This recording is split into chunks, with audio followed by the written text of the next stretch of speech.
Évangile de Jésus-Christ selon saint Matthieu chapitre 5. Le vrai bonheur. Jésus voit les foules qui sont venues. Il monte sur la montagne, il s'assoit et ses disciples viennent auprès de lui. Jésus prend la parole et il les enseigne en disant : Ils sont heureux, ceux qui ont un cœur de pauvre, parce que le royaume des cieux est à eux. Ils sont heureux, ceux qui pleurent, parce que Dieu les consolera. Ils sont heureux, ceux qui sont doux, parce qu'ils recevront la terre comme un don de Dieu. Ils sont heureux, ceux qui ont faim et soif d'obéir à Dieu, parce qu'ils seront satisfaits. Ils sont heureux, ceux qui sont bons pour les autres, parce que Dieu sera bon pour eux. Ils sont heureux, ceux qui ont le cœur pur, parce qu'ils verront Dieu. Ils sont heureux, ceux qui font la paix autour d'eux, parce que Dieu les appellera ses fils. Ils sont heureux, ceux qu'on fait souffrir parce qu'ils obéissent à Dieu. Oui, le royaume des cieux est à eux. Vous êtes heureux quand on vous insulte, quand on vous fait souffrir, quand on dit contre vous toutes sortes de mauvaises paroles et de mensonges à cause de moi. Soyez dans la joie, soyez heureux, parce que Dieu vous prépare une grande récompense. En effet, c'est ainsi qu'on a fait souffrir les prophètes qui ont vécu avant vous. Les disciples sont le sel de toute la terre et la lumière du monde. Vous êtes le sel de toute la terre. Mais quand le sel perd son goût, comment lui rendre son bon goût ? Il ne sert plus à rien. On le jette dehors et les gens marchent dessus. Vous êtes la lumière du monde. Quand une ville est construite sur une montagne, elle ne peut pas être cachée. Et quand on allume une lampe, ce n'est pas pour la mettre sous un seau. Au contraire, on la met bien en haut, et elle brille pour tous ceux qui sont dans la maison. De la même façon, votre lumière doit briller devant tout le monde. Alors les autres verront le bien que vous faites. Ils pourront chanter la gloire de votre Père qui est dans les cieux. Jésus est venu donner tout son sens à la loi. Ne pensez pas que je suis venu pour supprimer la loi de Moïse ou l'enseignement des prophètes. Je ne suis pas venu pour les supprimer, mais pour leur donner tout leur sens. Je vous le dis, c'est la vérité, tant que le ciel et la terre dureront, on ne supprimera rien de la loi. On ne supprimera ni la plus petite lettre, ni le plus petit détail, et cela jusqu'à la fin du monde.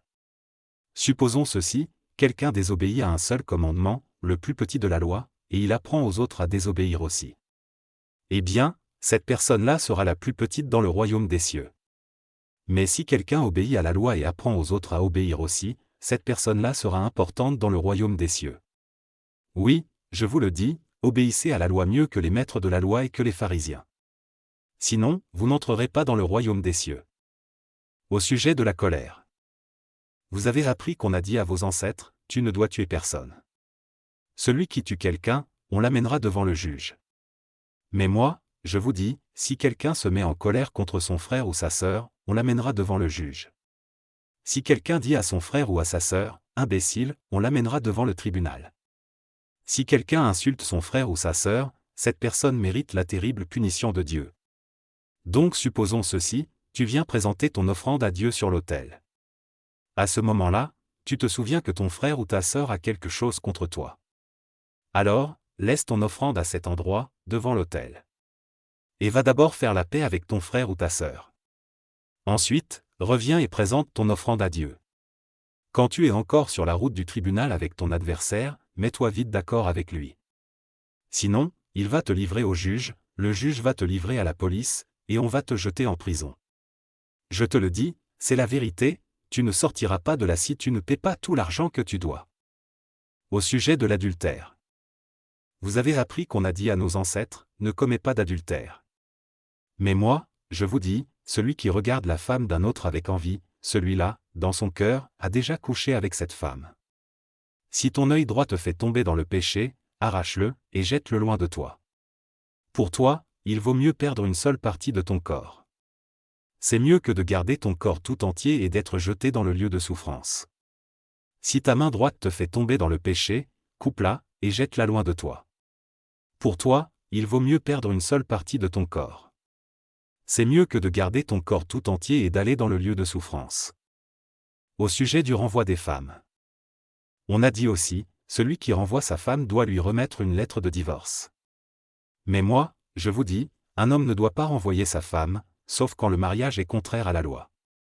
En effet, quand un homme renvoie sa femme, il la pousse à commettre un adultère, parce qu'elle va se remarier. Et quand un homme se marie avec une femme renvoyée, il commet un adultère. Au sujet des serments. Vous avez appris aussi qu'on a dit à vos ancêtres, tu ne dois pas être infidèle à tes serments. Mais tu dois faire tout ce que tu as juré devant le Seigneur. Mais moi, je vous dis, ne faites pas du tout de serment.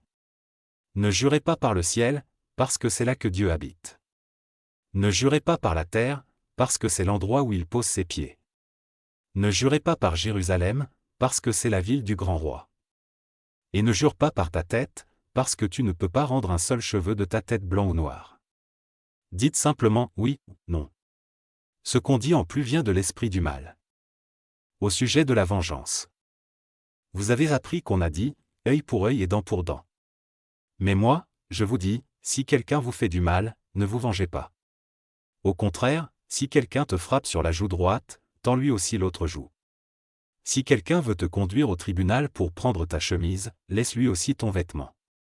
Si quelqu'un te force à faire 1 kilomètre à pied, fais en 2 avec lui.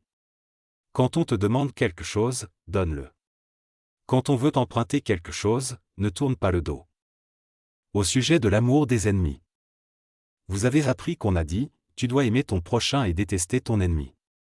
Mais moi, je vous dis, aimez vos ennemis. Priez pour ceux qui vous font souffrir. Alors vous serez vraiment les enfants de votre Père qui est dans les cieux. En effet, il fait lever son soleil sur les méchants et sur les bons. Il fait tomber la pluie sur ceux qui se conduisent bien et sur ceux qui se conduisent mal. Si vous aimez seulement ceux qui vous aiment, quelle récompense est-ce que Dieu va vous donner? Même les employés des impôts font la même chose que vous. Et si vous saluez seulement vos frères et vos sœurs, qu'est-ce que vous faites d'extraordinaire? Même les gens qui ne connaissent pas Dieu font la même chose que vous. Soyez donc parfaits, comme votre Père dans les cieux est parfait.